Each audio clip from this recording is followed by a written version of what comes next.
Assalamualaikum warahmatullahi wabarakatuh. Pada UAS Praktikum Internet of Things atau IoT kali ini, saya Meliana Nelly akan membahas mengenai rancangan Solar Tracker Single Axis dengan microcontroller Arduino Uno pada Proteus.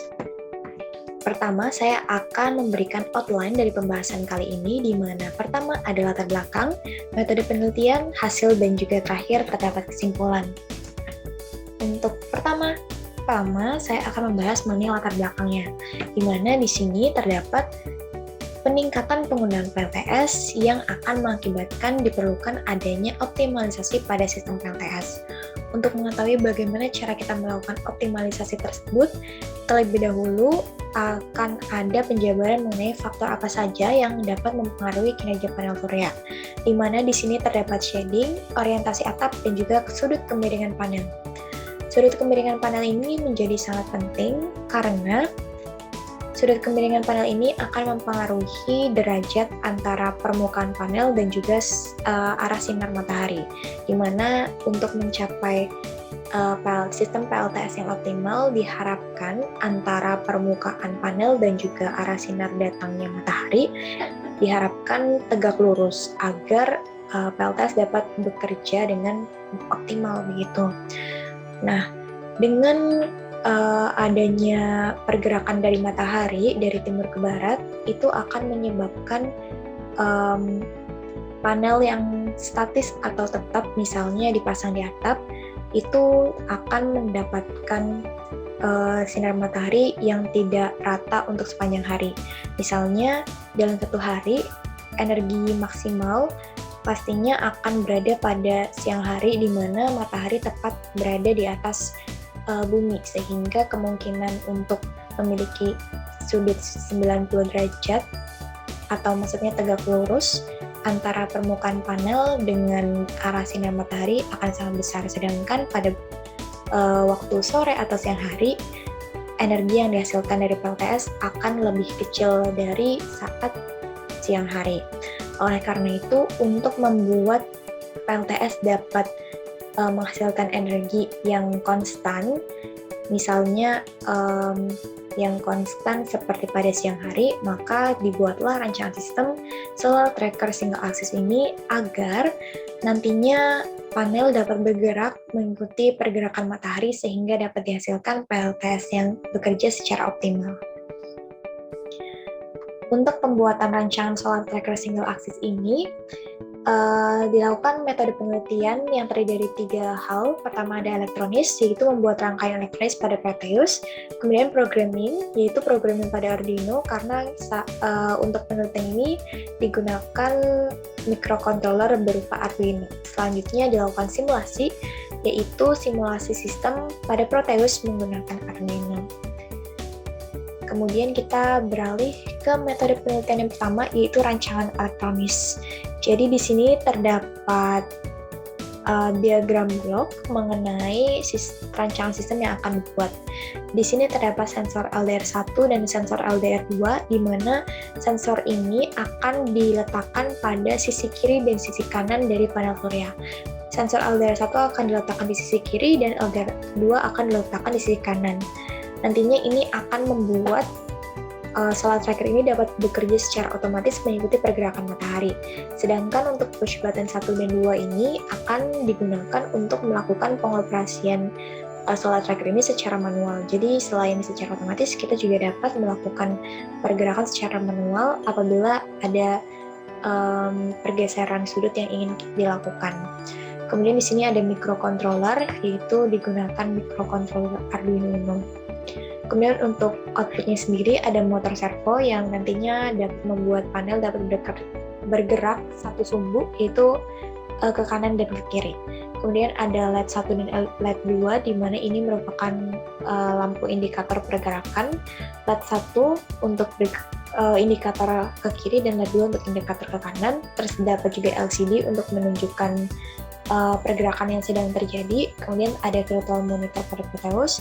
Ini digunakan untuk mengetahui nilai pembacaan dari sensor untuk dapat menganalisis apakah sistem ini sudah berjalan sesuai dengan pembacaan sensornya. Selanjutnya, ini merupakan hasil rancangan elektronis pada Proteus. Di sini terdapat sensor LDR.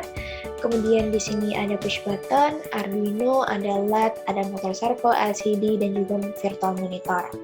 Kemudian setelah rangkaian elektronis, kita beralih ke rangkaian program. Di sini merupakan diagram.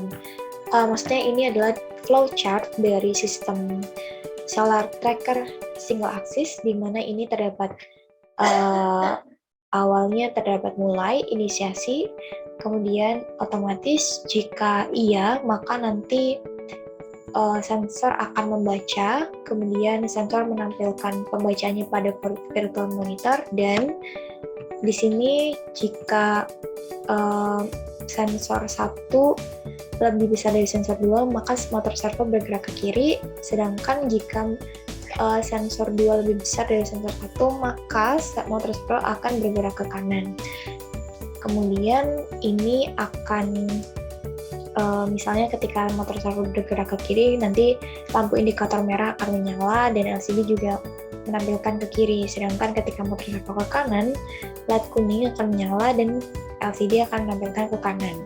Selanjutnya, jika tidak otomatis, maka kita dapat melakukan kendali secara manual, di mana kita menggunakan push button.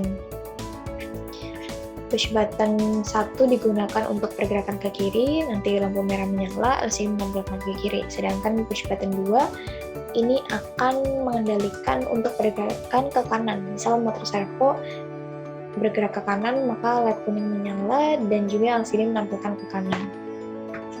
Selanjutnya ini merupakan hasil simulasi dari kendali manual. Jadi akan ada 2 kendali, yang pertama manual dan yang kedua otomatis. Ini pertama kita akan menunjukkan hasil simulasi dari kendali manual. Jadi ketika di run simulasi, awalnya akan muncul solar tracker di LCD dan juga virtual terminal. Kemudian LED-nya awalnya mati semua, kemudian selanjutnya akan menyala semua. Ini merupakan indikator bahwa sistem sudah aktif dan siap bekerja, begitu. Kemudian selanjutnya dimasukkan input ke LDR seperti berikut. Kemudian setelah LDR diberikan input,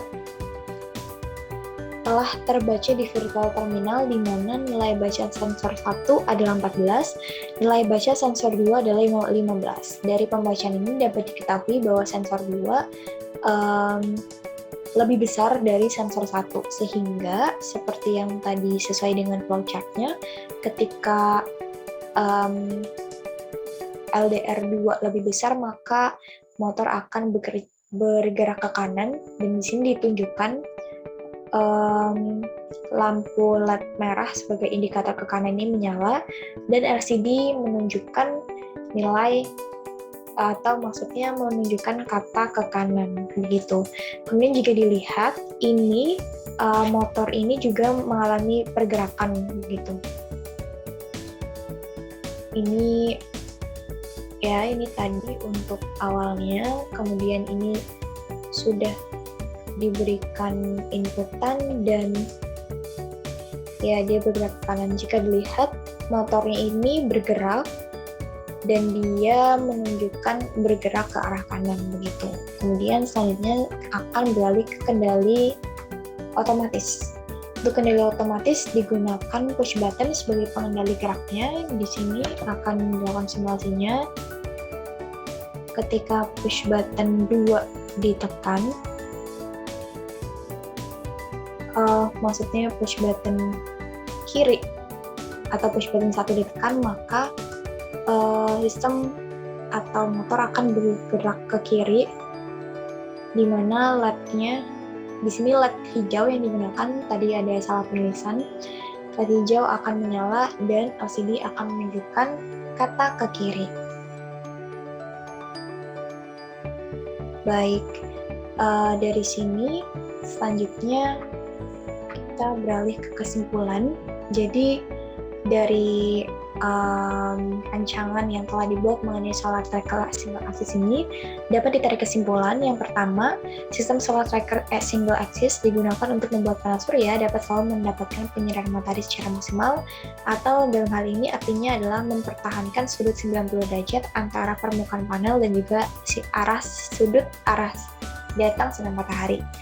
Kedua, sistem solar tracker single axis ini dapat dikendalikan menggunakan sistem kendali otomatis dan kendali manual menggunakan push button. Kemudian yang ketiga, terdapat perbaikan yang dapat dilakukan untuk perancangan berikutnya. Nah, perbaikan-perbaikan ini misalnya adalah dengan melakukan cross-check ulang, karena dalam rancangan sebelumnya dapat dilihat bahwa setelah motor servo bergerak, motor servo itu tidak dalam keadaan steady sehingga dia diam, tapi dia terus bergerak walaupun nilainya tidak terlalu signifikan, jadi dia seperti bergetar begitu. Misalnya nilainya dari 90, 92, 93, 92, 90, 92, 93 begitu. Jadi itu perlu dilakukan cross check agar dapat di-solve untuk masalah dia tidak steady itu. Kemudian selain itu, pada sistem ini pergerakannya hanya diindikasikan dengan bergerak ke kanan atau ke kiri, tetapi besarnya pergerakannya untuk dapat mencapai sudut yang sesuai itu belum di setting begitu. Jadi untuk perbaikan selanjutnya mungkin dapat dilakukan setting untuk mengetahui seberapa besar pergerakan dari motor servo agar sudut yang diinginkan dapat tercapai begitu. Mungkin sekian yang dapat saya sampaikan, kurang lebihnya mohon maaf. Terima kasih.